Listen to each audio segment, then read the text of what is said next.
Hello friend, તો તમારું સ્વાગત છે મારા રસોડામાં। તો અવનવી વાનગી જોવા માટે ચેનલને સબસ્ક્રાઈબ કરો। જો મારો વિડીયો ગમે તો વિડીયોને લાઈક કરો, શેર કરો, કમેન્ટ કરો। બાજુમાં રહેલ બેલ આઇકનને દબાવો તેથી નોટિફિકેશન તમને રોજ મળતું રહે। આજે હું તમારી સાથે શેર કરીશ ડ્રાયફ્રૂટ એક્ઝોટિકા મીઠાઈની રેસીપી। તો ચાલો શરૂ કરીએ રેસીપી। એક્ઝોટિકા મીઠાઈ બનાવવા માટે મેં 250 ગ્રામ કાજુ લીધેલા છે। તે આખા ફ્રેશ કાજુ લીધેલા છે, તો તમે તેની જગ્યાએ ટુકડા કાજુનો ઉપયોગ કરી શકો છો અને તમે વધારે કે ઓછા કરી શકો છો। 250 ગ્રામ મેં કાજુ અને બદામના રફલી પીસ કરેલા છે, તેને પણ તમે ઓછા કે વધારે કરી શકો છો। આપણે આ નીચેનું લેયર આવે કાજુનું, તેની ચાસણી માટે મેં 100 ગ્રામ ખાંડ લીધેલી છે। અડધી વાટકી આપણે તેમાં ચાસણીમાં પાણીનો ઉપયોગ કરશું। તો નીચેનું લેયર છે તે આપણે આ કાજુનું કરશું। તો મીઠાઈમાં આપણે વ્હાઈટ ચોકલેટનો ઉપયોગ કરશું। તો વ્હાઈટ ચોકલેટ મેં 500 ગ્રામ લીધેલી છે। તમે વ્હાઈટ ચોકલેટ કોઈ પણ કંપનીની લઈ શકો છો।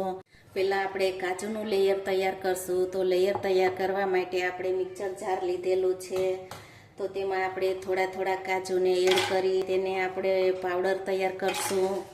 કાજુને ક્રશ કરતી વખતે આપણે મિક્સરને આ રીતે ચાલુ બંધ કરતું જવાનું, તેથી આપણો કાજુનો પાવડર છે તે એકદમ છૂટો એવો થશે અને તેલ તેમાંથી છૂટું નહીં પડે। જો તમે એક ધારું મિક્સર ફેરવશો તો તેલ તેમાંથી છૂટું પડશે। તો આ રીતે આપણે ચાલુ બંધ કરતું જવાનું અને પલ્સમાં ફેરવતું જવાનું। તો આપણે કાજુને ક્રશ કરી અને આ રીતનો આપણે પાવડર તૈયાર કરી લીધો છે। પાવડર આ રીતે છૂટો થાય તે રીતે આપણે તૈયાર કરવાનો, તેમાંથી તેલ છૂટું ન પડે તેનું આપણે ખાસ ધ્યાન રાખવાનું છે। જે આપણે કાજુ કતરીનો પાવડર તૈયાર કરીએ તેમ તૈયાર કરી લીધો છે।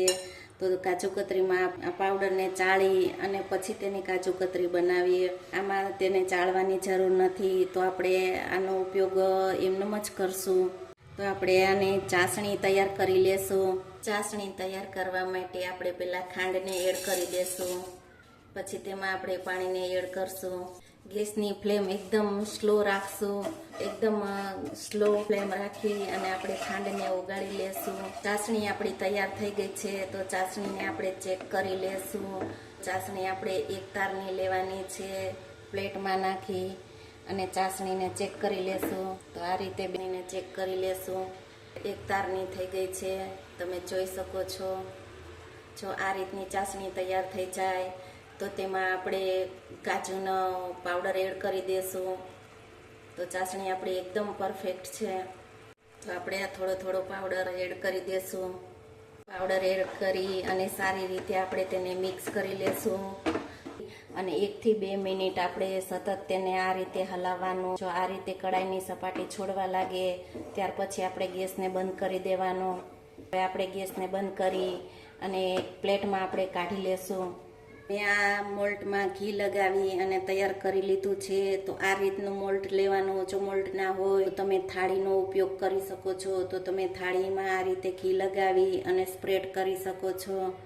તો આપણે આ નીચેનું લેયર છે તે એકદમ પતલું હોય તો તેને આ રીતે આપણે કોઈ પણ લીસા તળિયાવાળું વાસણ ઉપર ઘી લગાવી, તો આ રીતનું આપણે એકદમ સાવ પતલું લેયર આ રીતનું તૈયાર કરી લેવાનું અને આ રીતનું એકદમ લીસું તૈયાર કરવાનું। આપણી મીઠાઈ છે તે એકદમ બજાર જેવી જ બનશે। કાજુ બદામને રોસ્ટ કરવા માટે આપણે 1 ચમચી ઘીનો ઉપયોગ કરશું। ઘી ગરમ થઈ ગયું છે, તો આપણે કાજુ બદામ એડ કરી દેશું। તો કાજુ બદામ આપણા સારી રીતે રોસ્ટ થઈ ગયા છે, તો તમે જોઈ શકો છો। તો ગોલ્ડન બ્રાઉન આ રીતના થઈ ગયા છે। તો આ રીતના ગોલ્ડન બ્રાઉન થાય ત્યાં સુધી આપણે તેને રોસ્ટ કરવાના।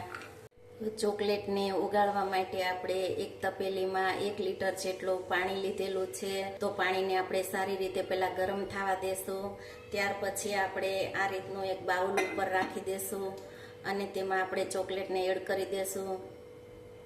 તેમાં આપણે ચોકલેટને આ રીતે આપણે ટુકડા કરી અને એડ કરી દેશું। 500 ગ્રામ ચોકલેટ લીધેલી છે, તો તેને આ રીતે ટુકડા કરી અને એડ કરી દીધી છે। આ રીતે આપણે મીડિયમ ગેસની ફ્લેમ ઉપર ચોકલેટને પીગળવા દેશું। તો ચોકલેટ આપણી એકદમ સારી રીતે પીગળી ગઈ છે। તો તમે જોઈ શકો છો કે એકદમ સાવ લિક્વિડ થઈ ગઈ છે. તો ચોકલેટને આ રીતની લિક્વિડ થાય ત્યાં સુધી આપણે તેને હલાવતું રહેવાનું. તો ચોકલેટ આપણી એકદમ સાવ લિક્વિડ થઈ ગઈ છે, તમે જોઈ શકો છો. તો હવે આપણે તેમાં કાજુ બદામ રોસ્ટ કરેલા છે તેને એડ કરી દેશું. તો કાજુ બદામ આપણે રોસ્ટ કરેલા છે તો તેને તેમાં આપણે એડ કરી દેશું. તો આપણે આ ચોકલેટનું લેયર છે તેને સ્પ્રેડ કરી દેશું. તમે જુઓ છો કે આપણે ઉપરનું લેયર છે તે એકદમ સારી રીતે સ્પ્રેડ કરી દીધું છે. ઉપરથી બદામની કતરંજ સ્પ્રિંકલ કરશું.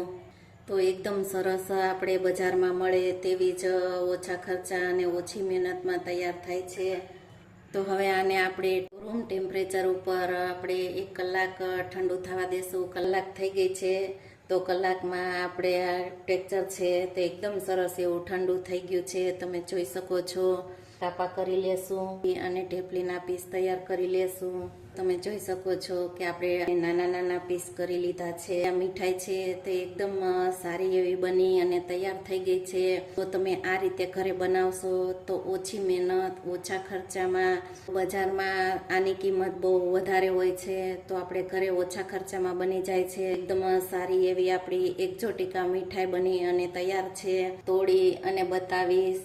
એકદમ પોચી અને સોફ્ટ તમે જોઈ શકો છો કે એકદમ તમને જોતા જ ખાવાનું મન થઈ જાય તેવી એકદમ સોફ્ટ એવી આપણી મીઠાઈ બની અને તૈયાર છે.